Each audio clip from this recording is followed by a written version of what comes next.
This video is brought to you by Amplified Parts. Amplified Parts has a massive inventory of guitar parts, tubes, speakers, kits, and more in stock and ready to ship the same day.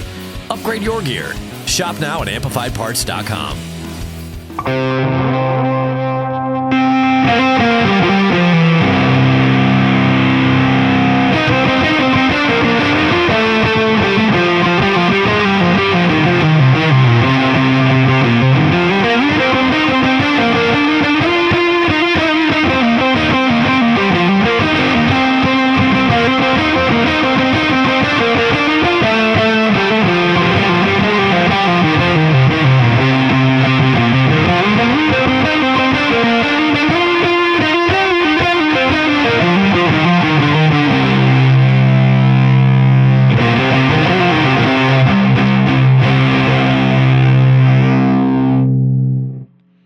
My name is Kevin Dempsey, and I am here interviewing Tom, the guitar player and vocalist from Howling Giant.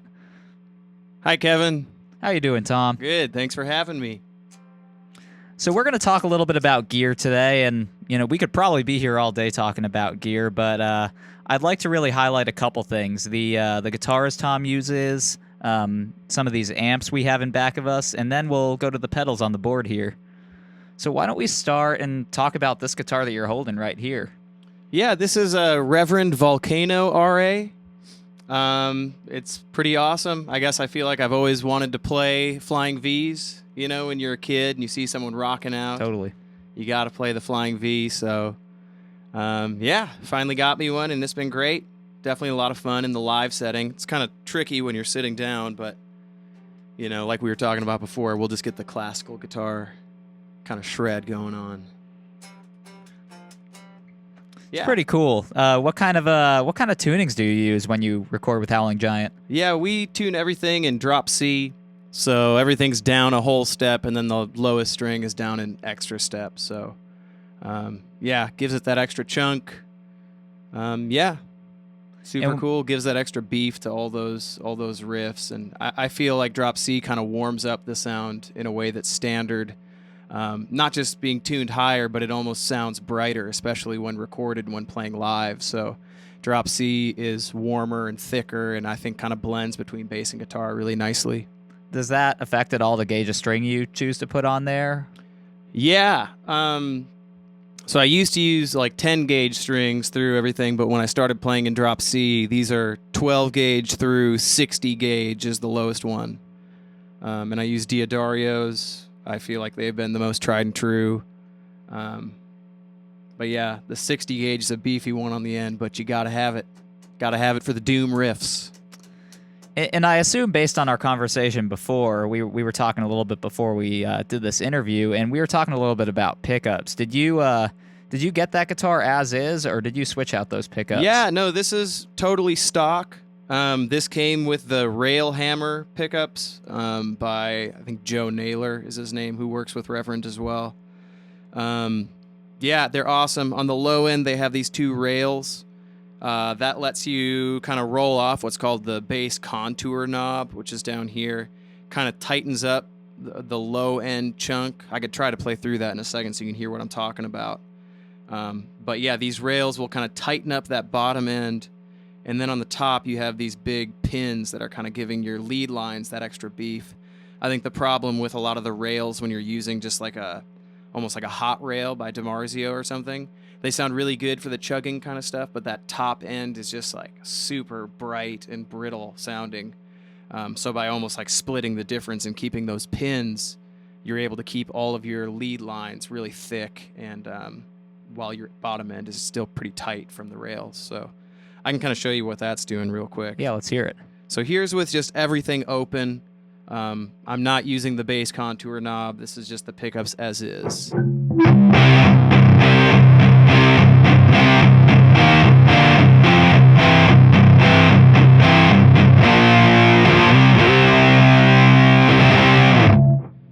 Now if I roll the knob down, you can almost maybe I do it while I'm playing.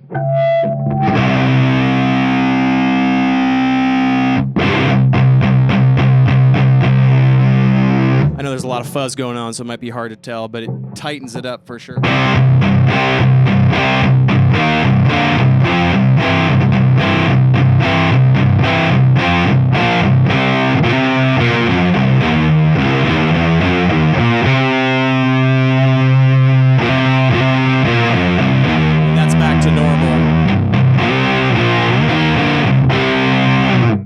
The normal's definitely quite a bit thicker. I don't know how easy it is to tell out there, but as a player, you can really feel that difference quite a bit.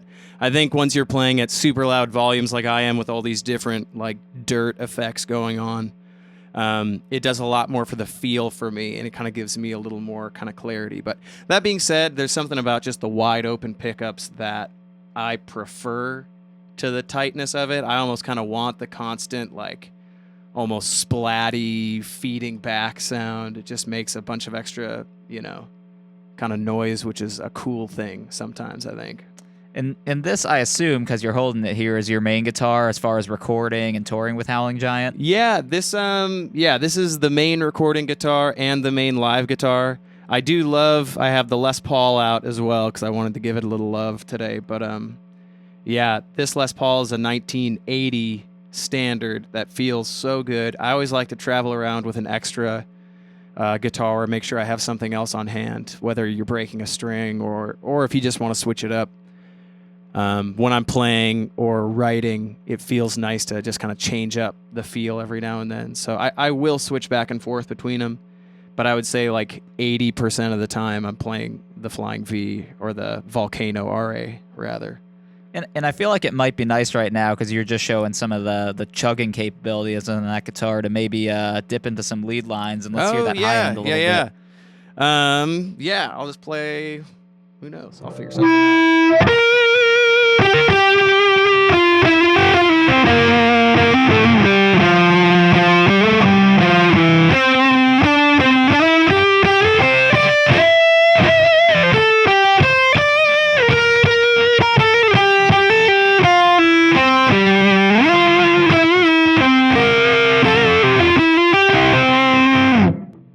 That delay. Gotta have delay.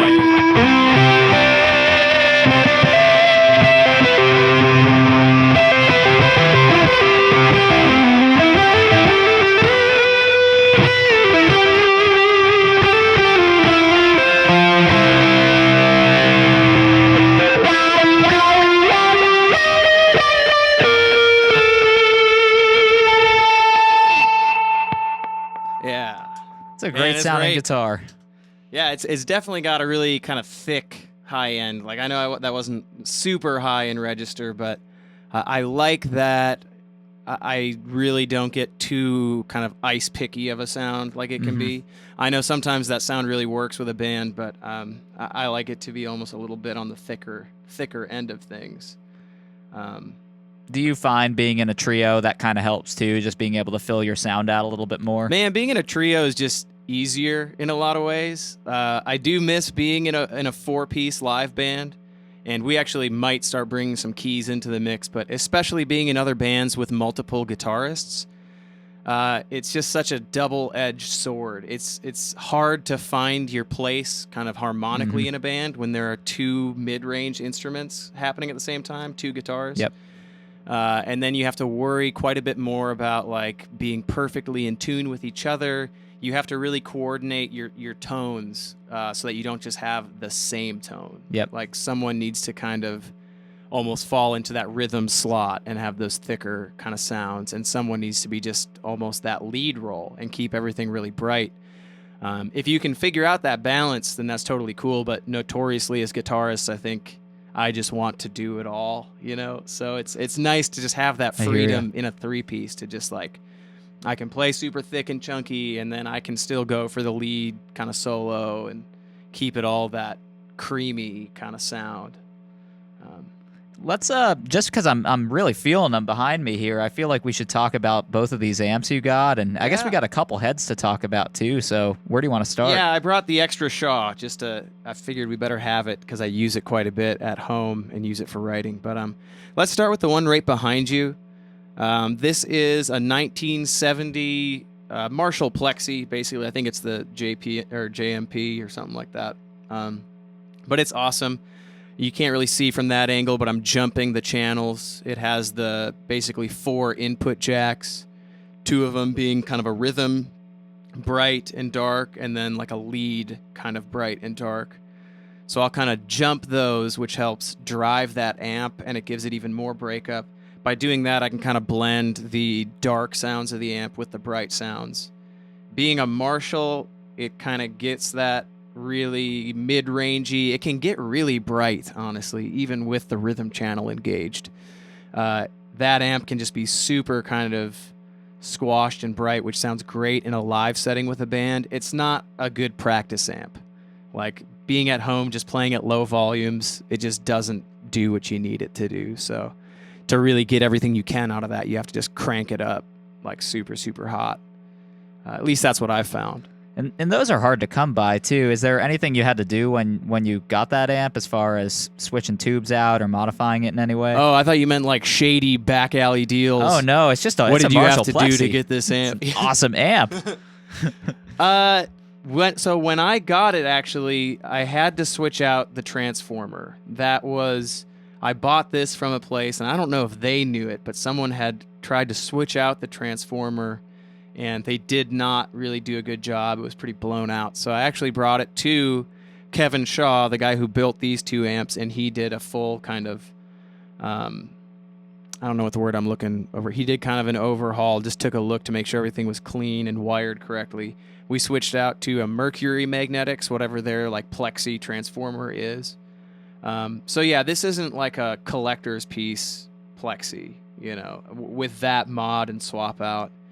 It's maybe not something that like a collector would ever want, but it sounds great and it really gets that Plexi sound, which I really dig. Granted, like I said before, I'm pumping it through so many pedals that it's, you know, here I can maybe get a real quick sound of just that one. Let's just hear that one by itself. So here's just like the dry channel, no other dirt, and I actually have it kind of low in this setting, but.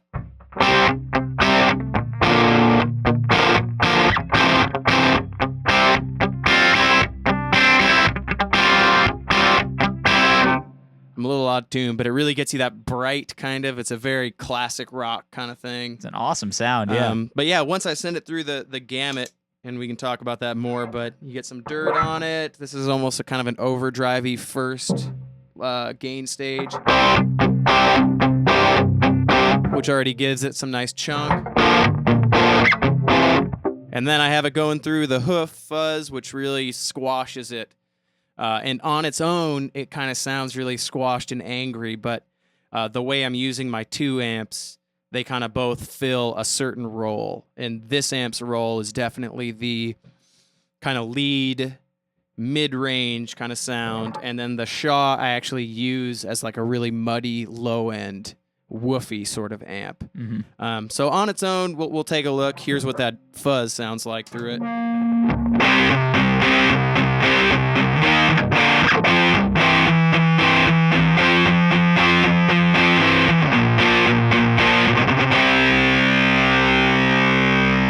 Which is still really nice. I love that, but it is very like you can almost feel how squashed that is. Yeah, but it's not overwhelming. You really have three distinct stages of your overdrive that I'm hearing through that, which is awesome. And that one really kind of showcases that. Also in the amp split, this one kind of does most of my lead work, I guess. I have a delay hooked up only through that amp. I'm running both amps in stereo in a live setting, but this one just has the delay so that when I'm playing a solo, I can kind of run both of them, and this one's going to be the one that's kind of giving you those spacey sounds, and this one will stay woofy. But I can show you that more when we talk about pedals in a second. And how about these amps here? Tell us a little about Shaw. So, Kevin Shaw is a boutique amp builder from Lebanon, Tennessee. And he's been doing a lot of the repair work on my guitars, but he also builds these amps. And I actually met him by getting him to fix the Plexi. And after seeing the work he did on that and talking a little bit, we started talking about the amps that he builds. And I told him about the stereo setup design that I kind of wanted to bring into a live setting. And he actually had this, technically it's a bass amp. This is the Shaw B150. And I told him I just want something like super boomy and woofy just to play with the Plexi and the other amp. And so, yeah, he suggested taking the bass amp. I believe it's 140 watts. It's just a big old boy. Let's take a look. So here's with nothing on it. Here's just open.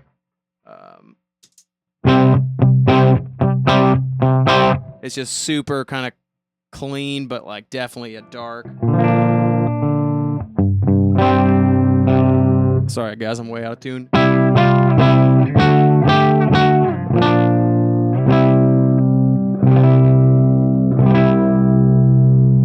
So then with the next layer of dirt,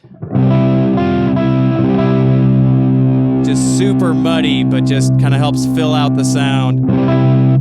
And then I have that going through the Black Arts Toneworks Pharaoh fuzz, which makes it even muddier. Let's take a look at that.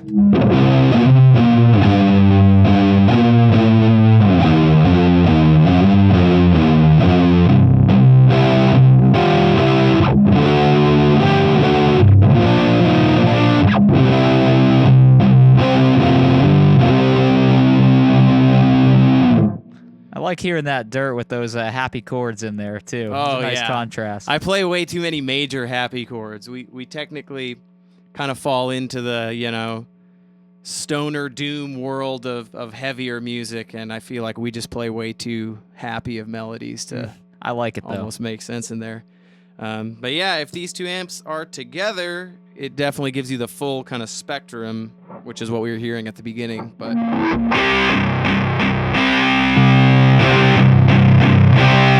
yeah, so here's just the Plexi folder.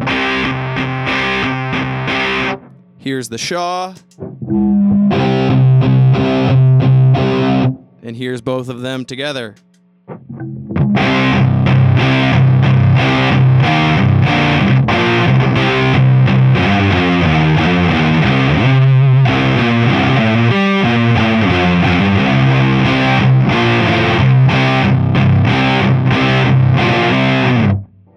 Yeah, so it's definitely nice when they're both in there. And like we were saying before, as a three-piece, you can really kind of get away with like having that super muddy kind of low end as well as the bright. You can just kind of cover the full spectrum. Definitely. In like a four-piece, you would almost want someone doing something like the darker sound and then someone just kind of handling the bright. But because I'm in a three-piece, I get to do both. But yeah, anyway, those are the two main amps that I'm using and recording with. Like I said, the Plexi for the brighter stuff, the Shaw for the woofy low end. But then on top, I just brought over, this is something I've been writing with and playing with quite a bit. It's the Shaw Tone Rod MG. This is an 8-watt tube head, and I just really dig it. Super simple with 3 knobs, just has a master volume, kind of controlling those preamp tubes. You've got the tone, which is just, instead of having an EQ, it's just like straight up brightness. I wasn't sure how I'd feel about it, but after kind of using it and playing with it, I actually really kind of like just having the super simple, just how bright do you want it, you know? And then you have your main volume, which is basically controlling how hard you're driving those power tubes. It's nice because when I'm at home, I can find that nice balance of like getting some volume, but still being able to push the tubes just by keeping the master down. Or a sound that I really like is actually driving the preamp tubes with the master quite a bit, and then actually keeping the power tubes a little bit lower. I think with a lot of these gain staging and pedals, that actually sounds really nice to me, is just cranking that master. Maybe that's foolish, but it feels good at home. If it sounds good, there's nothing wrong with that. Yeah, it's cool, man. I've been having a lot of fun with it. And you were saying, before we got on camera here, we were talking about that little amp, and you probably would never want to do this, but in a pinch, if you had to travel on a plane, you could actually use that as a carry-on, was what you were saying? Yeah, so I guess some people do fly with it, which is cool. They just stick it right under the seat. I don't know if I'd want to take it through the airport, but in theory you could, which would be kind of awesome. Just being able to fly and take it with you. We're not at that point as a band, though. We're definitely still piling in the van, bringing all the big gear. Is there anything noteworthy about both of these cabs you're using here? Yeah, kind of. This one's just a kind of low-end Marshall, 412. But it gets the job done. But the speakers were swapped out to warehouse guitar speakers. I'm trying to remember what I have in there. I think I have the warehouse guitar speakers ET65 for 2 of them. And then the other 2, I think it's their, what is it? The warehouse guitars, like Veteran or something like that. But it's a nice kind of pair between the 2 of them. I really like warehouse guitar speakers. just made in America. They're a little more expensive now, but they used to be super affordable, and they just sound really, really nice. You know, I prefer them to like Celestions or some Eminence I kind of dig, but I think I just kind of fell into the warehouse guitar speakers pretty heavily. And so, yeah, so then this other cab also has the warehouse guitar speakers, ET65s. But yeah, this cab was built for me by a dude named Chad Davis in Nashville, and it's just like a ported closed back 212. It's just loud as hell, but kind of works with the 50-watt Plexi. Again, kind of pushing those mid-range and bright sounds. I feel like having 2 speakers instead of 4 almost. Maybe it doesn't do anything, but I feel like it helps me get that almost squished, brighter sound, you know. And especially as like a ported closed back, it really forces that sound out. So this amp is loud as hell. Yeah, with that one, even just, you know, sitting here and hearing it every time you play, I feel it as a push, but it doesn't feel overly aggressive. I think it sounds really balanced, and that probably comes through a little bit better, you know, since it's mic'd up here. But yeah, feel-wise, it's not bad just sitting in this seat. Yeah, well, I mean, it definitely helps to have the Shaw. When I was just playing the Plexi, it felt too thin for what we were trying to do. In Howling Giant, we almost try to like bridge the gap between the bass range and guitar range. We'll do a lot of bass and guitar harmonies. So being able to have some of that tonal spectrum bleed over into like bass territory is kind of nice, especially for any of those like pentatonic, fuzzed out, low end riffs, you know. Mm-hmm. And I guess I've been kind of curious about this the whole time, because this is one thing we didn't talk about pre-interview here, but the pedals on your pedal board, I've kind of watched it grow in your time in Howling Giant, and I'm curious to see kind of what your layout is. Someone needs to stop me, because I keep buying pedals. There are more I could put on here, but I think this is already too much. Someday I'll try to tighten it up, but for now, here's what I got. Well, let's start with your necessities. Like, what do you have on all the time? What do you like to use no matter what at every gig? Yeah, so even though I have a lot of pedals on here, there are a couple just like key sounds that I always have on, and that's mostly the gain sounds that we saw. So basically, everything's going to plug in and go through this volume control.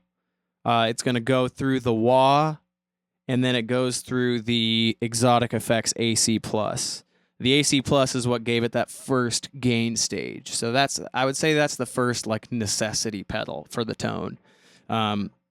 Here's without any of that first gain stage. This is no exotic. Just still nice, very classic rock, clean. But you add that, and it just feels to me like such a nice mid-range overdrive. Just kind of gives it that little extra.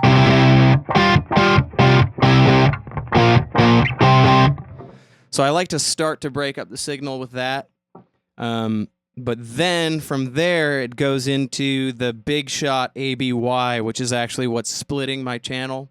So that's where my signal changes direction, and one specific signal is going to the Plexi, and the other one is going to the Shaw. So through the Plexi, I had that Earthquaker Devices hoof.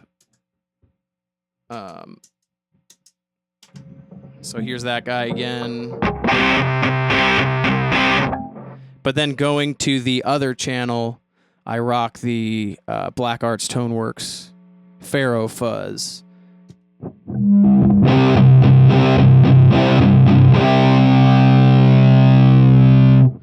So my core tone is probably those gain stages. That's what's always going to happen. And with both of those on, it's just like this massive thickness.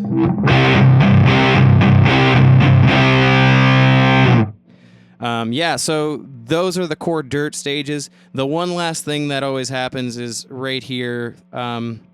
This was a pedal built by, again, Kevin Shaw. I just told him about the stereo rig and said I wanted basically a looper pedal, if that makes sense. I wanted to be able to turn on or off both of the fuzz pedals with one click instead of live having to be like a, quick stomp.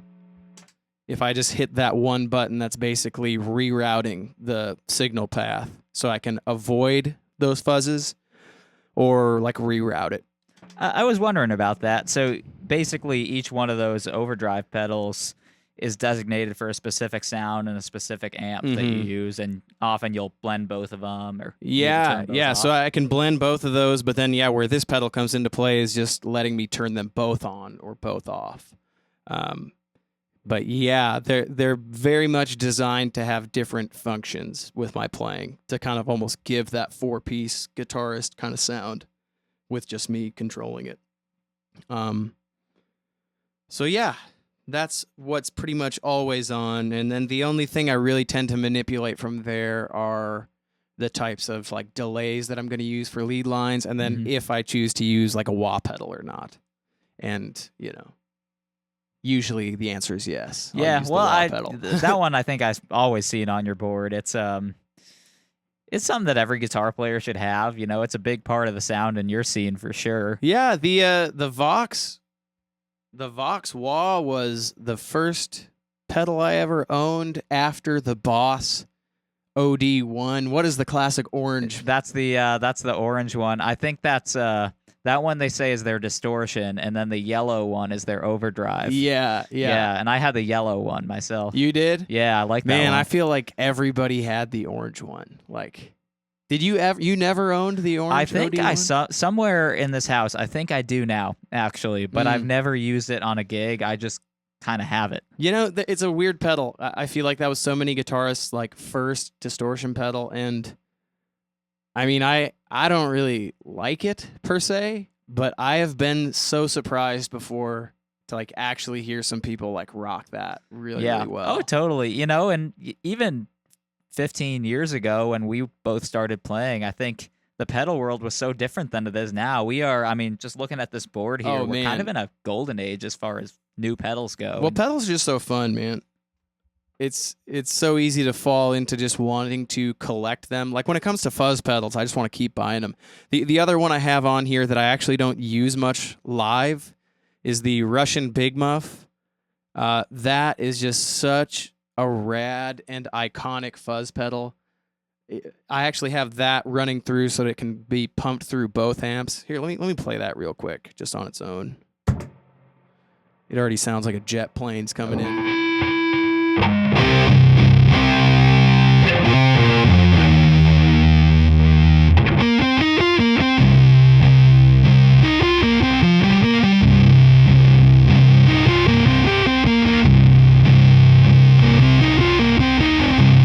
It almost gets like, especially if you do the middle pickup setting, it gets that almost synth-y kind of sound. It's very like Truck Fighters or like early Queens of the Stone Age. It sounds so good. It's been hard to get that to really fall in the right slot for the band, unfortunately. It blends really nicely with bass, but it almost gets too muddy. So this is actually more of a pedal that I have on just for fun, like when I'm home jamming, especially through like this guy. Playing the Russian Big Muff is awesome. Also, it's just a little talking point, After a show, fans always ask about that, and I'm like, they're like, "Oh man, you got the Big Muff." I felt like as we were going from this end to this end that's closest to me, we kind of blew by that. So we skipped past it. It's on there. I just don't use it a ton for Howling Giant, but people do ask quite a bit. Like after a show, they're like, "Oh man, it's so sick that you have that," and I'm like, "Yeah, I didn't use it, but it's awesome. I love it. It looks good on there. It fits. Yeah, it's super cool, man. I mean, it's definitely one of my favorite pedals, just not one that tends to find its spot in Howling Giant quite enough. And it might more in recording going forward. Honestly, I hope I do use it more in recording stuff. So after you get through these here, are these all delays that you have, or So I have 2 delays on there. The main one that I'm going to use is this Catalan Bred Echo Rec. That one's actually just going through the Plexi, and that is usually just my lead solo kind of sound. I find that just pumping the delay through one amp lets me just keep that just straight, almost dry guitar solo happening. That way you can get those spacey delay sounds, but it's not like completely washed out from just pumping the delay through both. So I tend to use that the most. It's really cool. I kind of use some of the more basic functions though. Like it's got all these different kind of time, I don't know what the word I'm looking for, like patterns instead of just doing a classic like pew pew pew pew. Sure, like you can do the dotted eighth or something like that. Yeah, exactly. And they're Yeah. super cool, but just like really hard to use in a live setting almost for me. So I tend to just keep it on the basic one. Here's that basic one. Just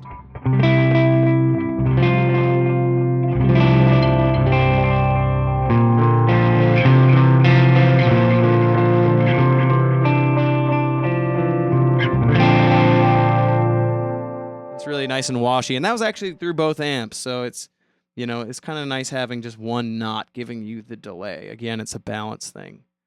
But yeah, so that's the main one I'm going to use. The other one I have on here I'm kind of experimenting with. It's pretty new for me still, but it's the Earthquaker Devices Avalanche Run.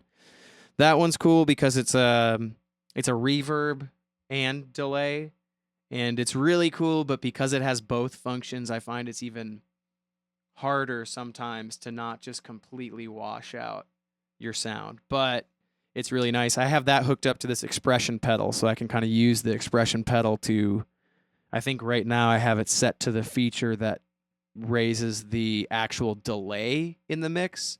And if I have it off, it's just like reverb. So here's with just reverb. And it's very canyon-y kind of.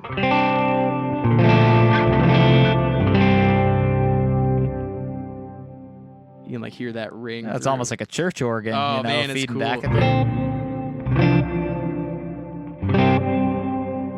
So I want to mess with that more. I haven't done a ton, but as I step on the expression pedal, I think it actually brings up the level of the delay itself.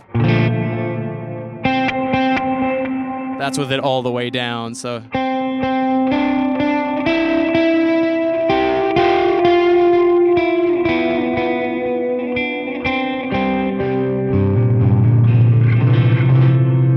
And you can kind of roll that back to find something more manageable, but I'm still kind of trying to find out how I want to use that for what we do. I like having these on because they're fun for me, but Yeah.